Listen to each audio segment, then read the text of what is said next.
Hey guys, welcome back to another video, and it's me, Tech. In today's video, we'll be talking about the news of Siri and how Siri might be dead. We've been hearing for years that Apple would finally improve Siri, only to be let down and down again.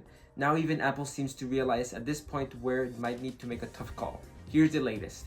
Apple's in talks with OpenAI and Anatropic to potentially power a revamped Siri with its third-party AI models. This will mark a major strategic shift, acknowledging that Apple's in-house models may not be up to par. Apple asked for custom versions of Cloud and ChatGPT to run its private cloud compute servers. This would help Apple maintain a strong privacy stance while outscoring its AI power. AI is currently the front runner, and Apple has already discussed a potential multi-billion-dollar per year deal. That's a steep price tag, and it's why Apple's keeping OpenAI and other options in play. A new large language model, Siri, is in development for iOS 27, while the Apple Intelligence Siri features remain delayed for iOS 26.4 next year.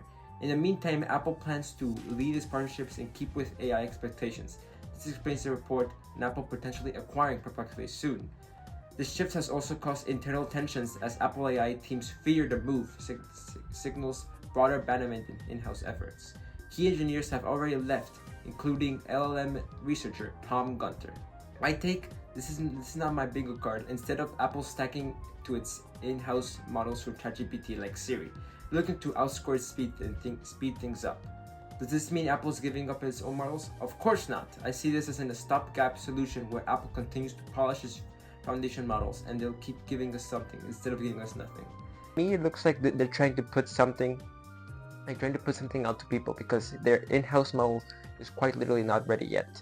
They're just putting up for now because the in-house model might not be ready until iOS 30 or iOS 31. So for now, they're gonna be putting Perplexity or whatever they end up putting in iOS 27. Thanks for watching today's video, and subscribe down below and comment and like. Thanks for watching, and see you next time. Peace.